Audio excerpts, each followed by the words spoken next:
She dragged me onto the dance floor. And I was dancing like this. She turned to me and said, "No, dance like no one was watching you. That you don't have the care in the world." So I just let go of my ambitions and ended up dancing like this.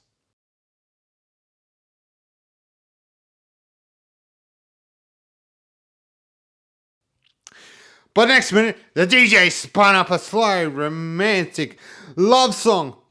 And that's it. We all faced and turned each other. She put her hands around my shoulders. And I put my hand around her waist. And then we were dancing there like we were in some romantic film. And next minute, she grabbed my hands and put it on her backside. And that's what happened. The most embarrassing moment in my whole entire life happened when we were living at Cloncairn, because my dad ended up getting a job as a train driver. And one day he called a family meeting and he said, "You know what? I'm sick of mowing dirt here. And also, I'm bloody sick and tired of fixing your boys' bike tires every time that you run over bendies. I want it out of this shithole of a town. I want to go back to the coast. That's why I want to put a transfer back to Copperbella. But we'll only go if all of you agreed." Anyway, my mother was like, "You know what? I'm sick and tired of traveling fucking for days just to go and visit my mother. And also my brothers and sisters. It'd be good if we moved back to Serena. That means that I could visit Mum. And it only takes a 3-hour drive. Not a bloody week! Like traveling to Cloncairn to Collinsville." "Yes, darling," she said to my old man. "I want to move back to Serena." Anyway, there was my brother. He was like, "Oh, father, it's been simply ages since I saw the beach. And I don't really like the Outback life so much. So, anyway, yes, father, I will love to move back to Serena." Anyway, all three of them turned to me. And whether or not I agreed to move or not. And I was thinking, oh, what about all those friends that I just made? I'm gonna miss them. Plus, I had a part-time job at the local supermarket. As a trolley boy, would I be able to get another job again? And then I was contemplating about moving back to Serena. Will I be able to make any friends ever again? But, so my old man said, "So what is it, boy?" And that was me. I had the final vote because Dad said it's unanimous that we all have to agree if that we want to move back to Serena. And now looking at me like we're deciding a resolution at the United Nations. So I said to my father, "So when are we leaving this shithole?" Well, actually anyway, Dad ended up had to go down to Rocky to do some more training because at Cloncairn was driving diesel trains, and on the coast in Serena, I got the electric. So while he was at Rocky, my parents and my mum and brother and myself end up going to Serena. So, I pulled up and I met 3 of my mates, Jay, Byron and Kearin. I actually did a video about this. It's called My First Hungover.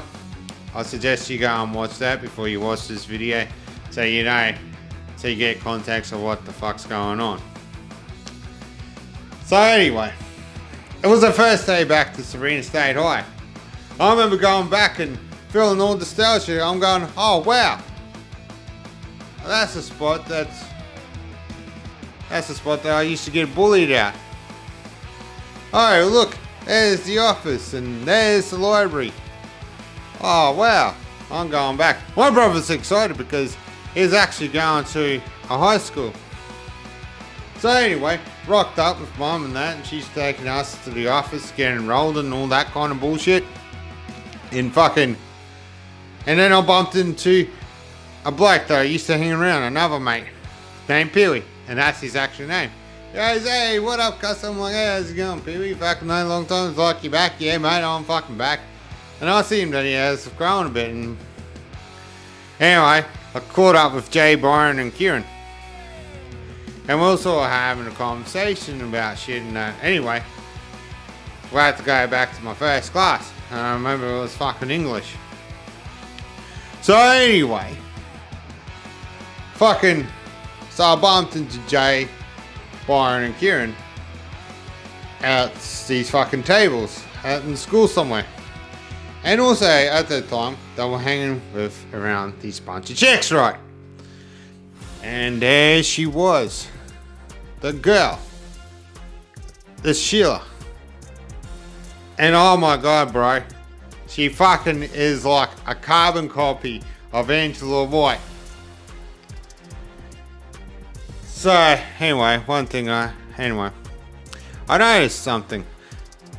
That she has these trading cards. And I was like, sweet! You play Magic the Gathering too? She goes, yeah. Do you want to have a game? I said, absolutely. Fantastic.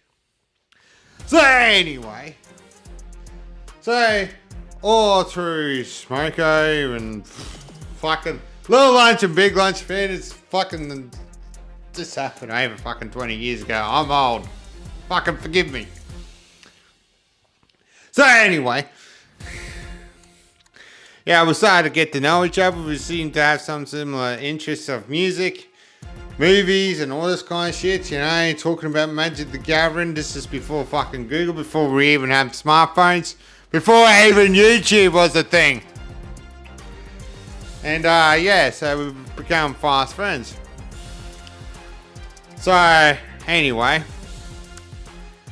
the term dance was happening. And we decided at the end of term dance was happening. So at the end of every term, at our school they would hold a dance at the cultural hall in the dance arena. And yeah, so yeah. Anyway, we're getting so excited to go to the term dance. So I remember walking to my place and I met Byron on the way.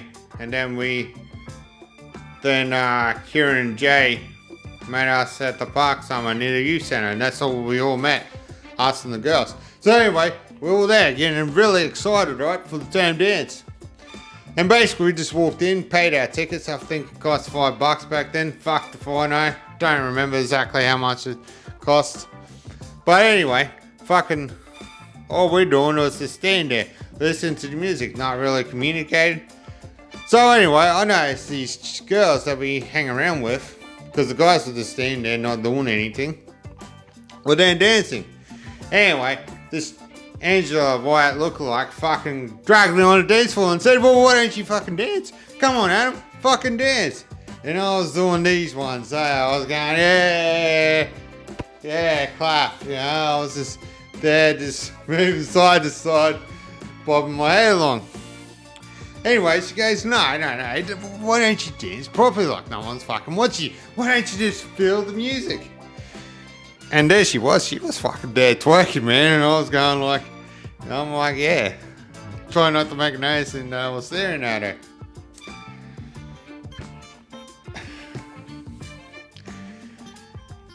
For context reasons, that we're both 18, so we're actually adults, okay? Calm down. And anyway, fucking next minute, I just let go of my ambitions and started like I was some fucking professional dancer, right? And anyway, the DJ dropped the fucking slow romantic song. And then we both looked at each other. And then she put her arms around my shoulders, and I put her around her waist, and there we were. We were just dancing like we were on some romantic comedy or something. And then next minute, she grabbed my hands and put it on her backside. And you know what, I gotta say something. My little soldier, standing out at attention. I didn't make. And then after the DJ finished the song, I was so embarrassed. I was trying to pull him at ease. But from my mate's perspective and all the other girls, they were embarrassed. They took off like I had the plague, that I have leprosy or something. And you know what? That was the most embarrassing night of my whole life. But hey, this is the first time that I actually got to dance with a girl that wasn't my mum. No. I know it sounds like, okay, I'm just going to shut up to you. Yeah. Well, anyway, suppose, you know, one of the things about life, you know, these things happen that you sort of drift apart. And that's what we did. We just grew apart. All I know that she's now married and I have a couple of kids of her own now. And I'm single and free. And maybe one day I'll get to be in a porno with Angela White. The actual Angela White.